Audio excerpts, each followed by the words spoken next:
Welcome to Buckeyes Tomorrow Morning for Thursday, October 3rd. I'm your host, Tom Orr. The Iowa game in 2 days, the game against Michigan in 58 days. Today, we're going to skip what would normally be a let you hear directly from Ryan Day kind of show. You're going to hear directly from Ohio State offensive coordinator Chip Kelly and defensive coordinator Jim Knowles. Those guys both had a lot of really interesting things to say when we got a chance to talk to both of them earlier in the week. Wanted to let you hear a little bit from both of those guys. Obviously, you hear a ton from Ryan Day. There's certain players you hear from a bunch. We have not heard a ton from the coordinators this year, so I'm going to let you hear from both of those guys. Let's start with Chip Kelly.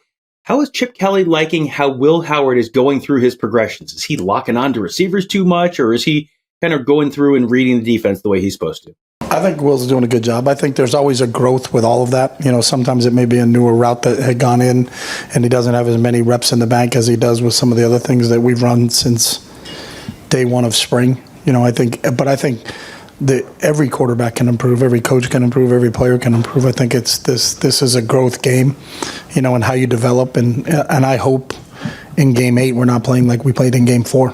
You know, I think it's as you continue to go on and start to add different elements and different things that are happening, different opponents, that's always part of it. But the growth is how do you develop over the course of the season. So I'm pleased with where Will is right now, but that doesn't mean that he's arrived. I don't think you ever arrive in this game. I think every day you got to try to be just a little bit better than you were the day before, and that's what I love about Will, though. That's kind of his mindset is how do I get a little bit better and how do I improve and how do I help this team win.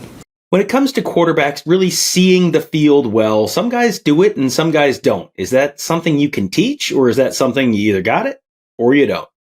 Yeah, I don't think all guys have it, but I do think it can be developed. You know, I think for everybody, you know, it's no different than the first time you move into a city. You're going to have to take a map out and try to figure out your GPS, like how do I get from point A to point B? And then after a while, why was I going this way? If I could have gone around, I would have been there a lot quicker. You know, so it's just part of the process that you go through when you're new and you're trying to figure your way around and you need a map to look at. But after a while, you kind of figure your lay of the land, and then you're a lot more comfortable in your environment. And the more comfortable Will gets in our offense, I think the more success we're going to have. Chip Kelly has what is known in the business as a good problem as the offensive coordinator of Ohio State, and that is, oh boy, does he have a lot of really talented players who need to touch the football every game. So does he sort of figure that in when he's putting together his game plan that, hey, I got to get these guys a certain number of touches, or does that just kind of happen naturally? I mean, I think at times theoretically you can do that, but you also have to factor in what is the defense's decision on how they decided to defend you. You know, people can say we're not going to let you run the ball. Well, then we have to throw the ball. So, okay. You know, we're equal opportunities. It doesn't matter if you run the ball across the goal line, or throw the ball across the goal line. It still counts as 6 points. So, you know, we're not caught up in it. It has to be totally balanced and 50-50 run pass or whatever it is. It really is. It's indicative of what they're doing. And if we can kind of figure out what they're doing and get a really good beat of what they're trying to take away, then you are. You know, and there's sometimes you plan things going into a game and saying, hey, if I was defending us, this is how I would do it. And then when you get into a game, they're like, they're not doing that. All right. Well, then we need to take advantage of that. You know what I mean? So we talk about it and we want to be balanced. And I think we're pretty good at distributing the ball through. But there are some games where the tight ends may catch the ball more than the running backs catch the ball. That's just the nature of how the game kind of expressed itself. You know, but we have specific plays where we think we're trying to get the ball to them, but we're never going to force it. You know, if they're going to double cover a guy, then they double cover the guy. If they've double covered him, then someone's singled. And that's the beauty of having as many weapons as we have, is if you're going to double one guy, then that means somebody else isn't. You can't double them all. If they did, it's a penalty because they got too many guys on the field. So, but when you have as many weapons as we have, I think that's always a bonus and that's always a benefit. This has been a big adjustment this year for both Chip Kelly and Ryan Day. Day, of course, has been used to calling the offense, being in charge of that. This year, he's a little more hands-off. Chip Kelly, well, just last year, he was a head coach. Now he's calling the offense. So 4 games into the season, how are things going with all of that? It's been smooth. You know, I think our guys have an understanding, you know, in terms of, because we spend so much time together during the weeks of, you know, how it's going to flow. And I don't think there's anything that has gone on in a game that's been a surprise, like, hey, what was that? Like, why did we do that? You know, there's a constant dialogue going on. But when we're in a third and short situation, we only have 4 or 5 options on 3rd and short. You're not making plays up at the time. They're what you practice, what you've gone over, because you're going to call something that your players have a lot of confidence in running because their confidence is based on their demonstrated ability of doing it in our training sessions. So I think it's been smooth. We haven't really faced a ton of adversity on the offensive side of the ball. So I think that's really when it'll show. But I'm confident that our communication systems and our protocols that we use right now are solid. Sometimes you ask a question at a press conference and you have no idea where the answer is going to go. This is one of those times. What does Chip Kelly like better about being the offensive coordinator as compared to being the head coach? You can go to the bathroom between series if you have to. It's about the only difference, I think. It's always kind of tough. Coach Coop can tell you that on the sideline. It'd be really difficult to say, hey, I'm going to leave, you know what I mean? But there's a bathroom upstairs by the booth, so if need be.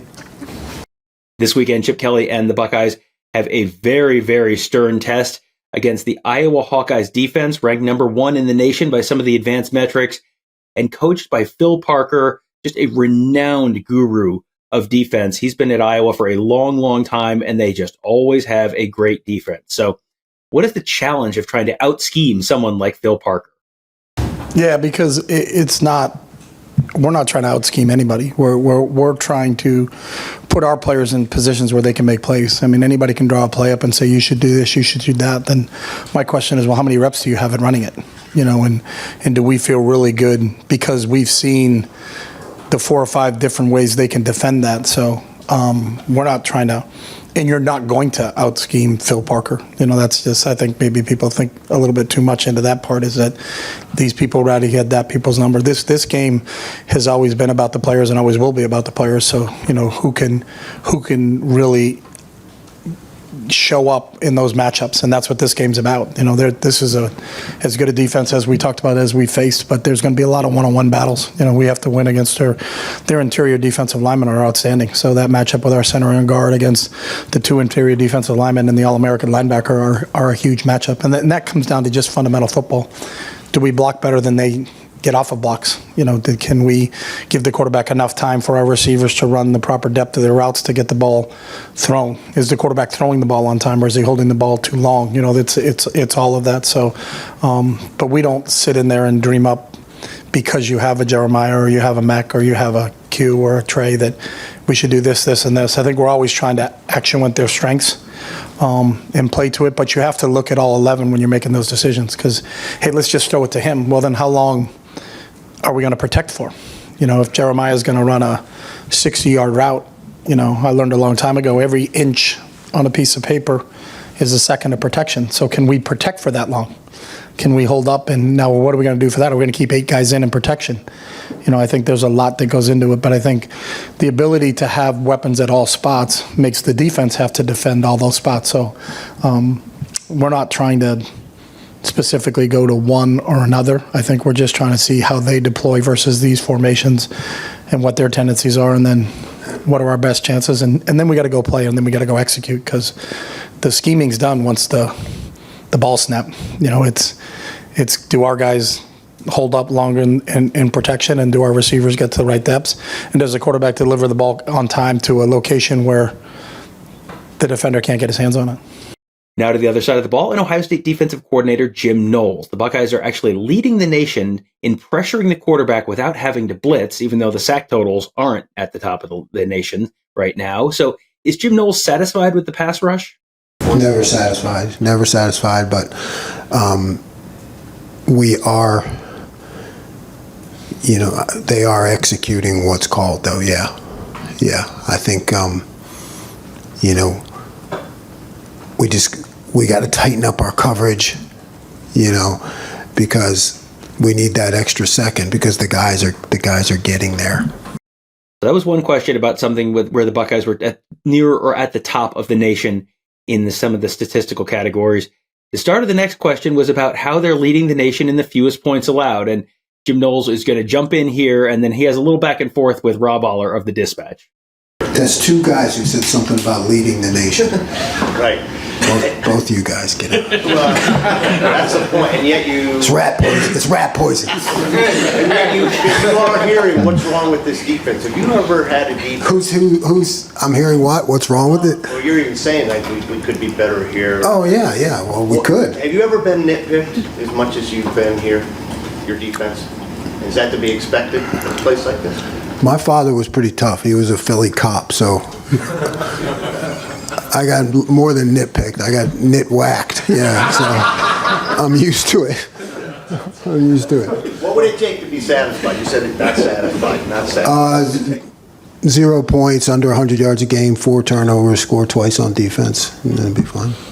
Then I'd be satisfied. We'll hold you to it. Okay. We saw the Buckeyes play a bunch of that 3 linebacker look against Michigan State, taking Jordan Hancock off the field and putting a 3rd linebacker on the field instead. So what does that bring to the defense? I like the fact, that they all can work together. When you have maybe 2 guys and a nickel, you're kind of in 2 different rooms. With the 3 linebackers, they're all in the same room and they can work together. And I think their understanding and processing is going very well. What we need to see better is tackling. Our linebackers need to continue to become better tacklers, and particularly this week, knockback tacklers, right? I mean, these guys are the kings in this running back, turning a 2-yard gain into a 4 or 5-yard gain, which then leads to 2nd and 5, which leads to 3rd and 2, So we need to continue to work on our tackling and, with an attitude of knocking people back. We got a lot of comments on our post-game show about that 3 linebacker look, and we also got a lot of questions about the Buckeyes playing off, not pressing with their corners, but playing off coverage more than they typically have in the past. So why do they like to do that? Yeah, I mean, it's, the corners, off press, I mean, that's a constant thought, constant adjustment. Again, we've been solid on explosive plays. So I think you can't forget that, because that wins games, and sometimes on those big, deep, like you take a guy like Caleb Downs, who, we activated Saturday, and, we're going to continue to activate him as we get into big time, Big Ten competition. You see what he looks like when he's activated. What you don't see a lot is when he's not activated, how many times they just don't throw the ball deep. You know what I mean? Because he's in the right place and on top of the routes, and they don't even take those shots. Those shots aren't taken. So it's the same thing with the corners. It's like, the answer to your question is, do we need to be pressed more? Yes, we do, and we need to keep working that in. But we got to balance it. Actually, I already talked to Ross Fulton. This is for tomorrow's morning show about both the 3 linebacker look and the off coverage. Ross does a great job explaining all that kind of stuff. We'll have some video. He diagrams it up for you nicely. That will all be on tomorrow's morning show. You can look forward to that coming up in a day, or you can see it right now if you're a member at BuckeyeHuddle.com. We always try and drop those Ross shows a day or so early if possible to let people get an early look and be able to ask Ross questions, and the rest of our X's and O's guys, ask them questions about all that stuff. You want to know, you want to see something on one of those shows? Well, sign up to become a member at BuckeyeHuddle.com. Get access to all that stuff early. Get access to our whole team of X's and O's gurus. Get access to all the great coverage you can get from our team at BuckeyeHuddle.com. Tony, Kevin, and I cover the team. Mark covering recruiting. That whole team of X's and O's gurus. Plus that very fun and active community on the Huddle Board presented by Jeff Ruby's Columbus. That is all at BuckeyeHuddle.com. We hope to see you there. That will do it for today. Thank you guys all for joining us. Have a great day. We'll talk to you tomorrow.